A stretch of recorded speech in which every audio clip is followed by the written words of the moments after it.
Typically, when people retire, they think their expenses will increase, mainly on travel and entertainment costs. However, people are spending most of their money in retirement on 5 things, and travel is only one of them.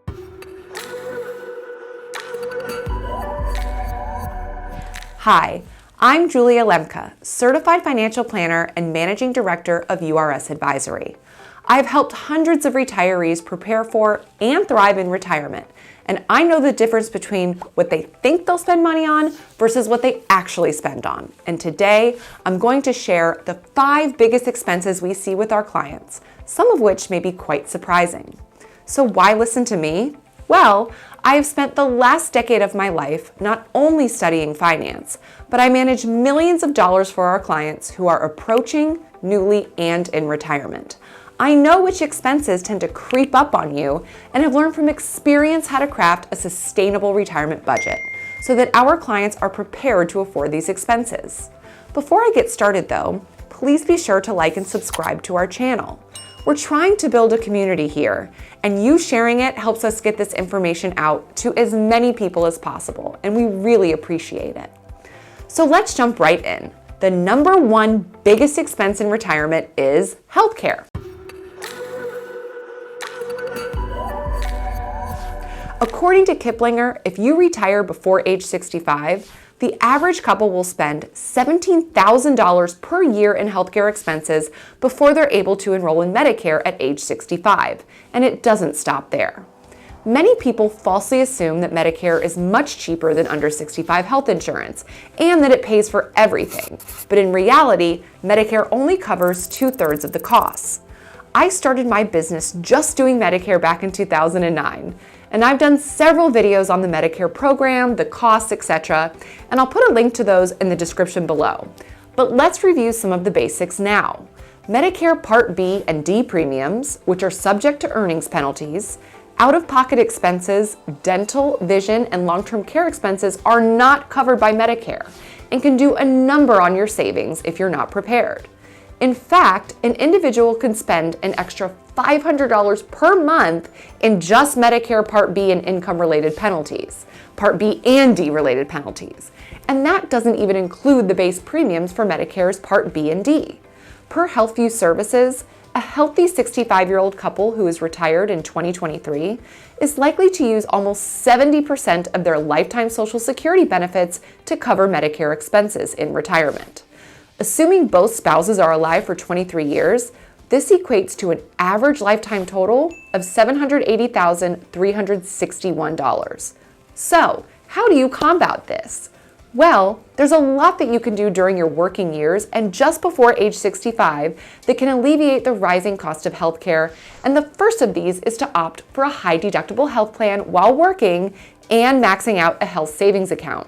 To put it simply, HSAs are the only triple tax exempt account that exists, so there is no more efficient way to save for future healthcare costs. In 2024, as long as your health insurance deductible is at least $1,600 per individual or $3,200 as a family, you can contribute and deduct up to $5,150 as an individual per year and up to $9,300 as a family, depending on your age. You can invest and grow these funds, and they roll over year to year. There is no limit to how large this tax-free health account can grow, and most of all of your future health expenses can be covered by your HSA. If you're 40 years old and start maxing out your HSA now, using a 7% average annual return, you would have roughly $611,000 to use at age 65 for retirement. Many employers also offer a match on your health savings account, so make sure that you're taking advantage of this type of free money. Now that's thinking ahead. Secondly, consider investing in a hybrid life/long-term care policy to help cover some of the cost of long-term care in the future.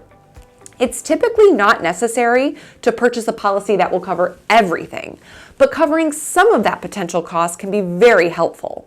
In our practice, we run Monte Carlo analysis to determine 1, if our clients can afford to self-insure, and 2, if they can't, how much coverage should they consider buying to give them the highest chance of financial success in retirement.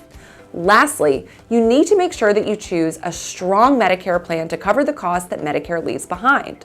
I'll put a link to my video on that topic in the description below. Okay, the number 2 biggest expense in retirement is taxes.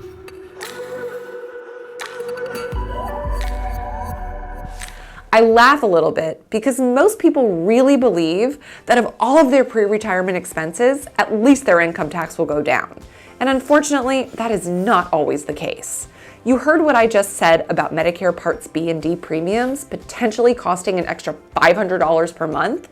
For a couple, that's an extra $12,000 per year, and I consider that a tax. However, the biggest source of ongoing high taxes in retirement is having huge pre-tax retirement accounts, traditional 401ks and IRAs. If you know me and have watched my videos, you know how much I love Roth accounts and tax planning. But unfortunately, most people prefer to procrastinate paying taxes. They mistakenly believe that deferring their taxes is somehow the same as not paying taxes at all. So they contribute and grow these large buckets of money that have never been taxed. I call these ticking tax time bombs, and I'll link my video on that in the description below too.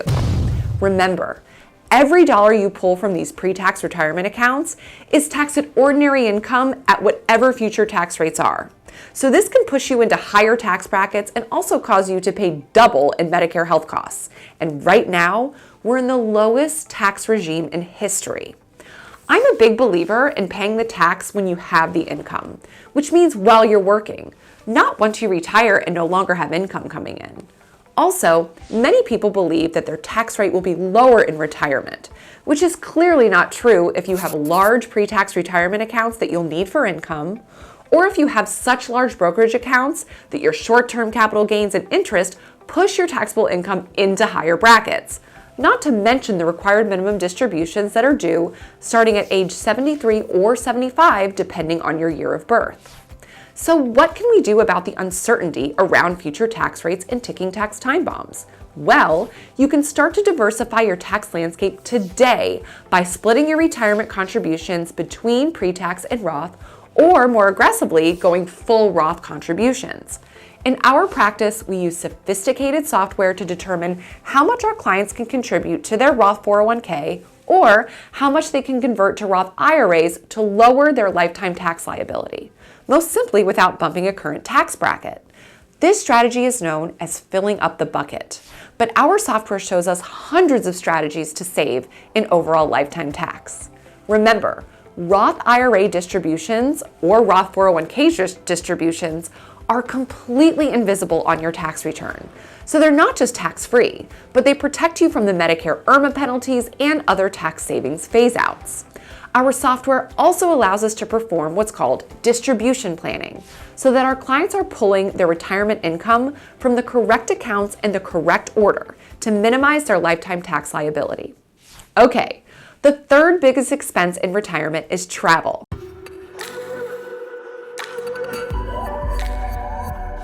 This one is expected, right? If we're not working 40 hours a week, then clearly we need to spend our time doing something, and travel is often at the top of that bucket list. The first 10 or so years of retirement are called your go-go years, and this is when you're still young and healthy and able to do all of the adventurous traveling that perhaps you weren't able to do when you were still working. Travel costs can vary tremendously, from local staycations to traveling abroad. And it's important to plan ahead for these expenses using 3 steps. The first step is, while you're still working, write down where you want to go each year of retirement. Research to see how much each trip would cost in today's dollars. And the third is to total the cost for each year of retirement using a 3% annual inflation rate. Then figure out how much you need to save each month for your travel kitty. For example, let's say that you're 50 years old and you're planning on retiring at 65. You want to spend $15,000 per year in today's dollars for your first 5 years of retirement. Using a 3% annual inflation rate, you'll need to save an extra roughly $400 per month for the next 15 years to cover that travel spending upon your retirement. Our software allows us to play with these numbers to determine if a travel budget is realistic or not. We can see how your decision today will affect you in 20 to 30 years, and that allows our clients to make smart decisions. If you're curious about how to travel worldwide efficiently and cost effectively, please check out our dear clients, the Retirement Travelers. They have an amazing YouTube channel, and I will put a link to my favorite video of theirs below. The fourth biggest cost for retirees is home maintenance. I know this is boring, but man, I am continuously shocked at how expensive home maintenance can be upon retirement. Usually because we tend to put off these big expenses. New windows, new roof, new kitchen, bathroom renovations, backyard and pool renovations, etc. until we have the time to manage them, which is right when you retire. But what about all of the home maintenance that you might do yourself now but may not be able to do later on in retirement? For instance, can you realistically clean the gutters or windows at 75 years old? Maybe, but I wouldn't plan on it. Make sure that you and your advisor are accounting for these increased costs going into and throughout retirement. Okay, last biggest expense, the fifth biggest expense that may or may not apply to you, and this is your children. As if you didn't already spend enough on these cute munchkins already, right? I laugh because I have two of my own, and I'm well aware of the high cost of caring for children. But something you may not have considered is how much you'll want to help your own kids once you're retired.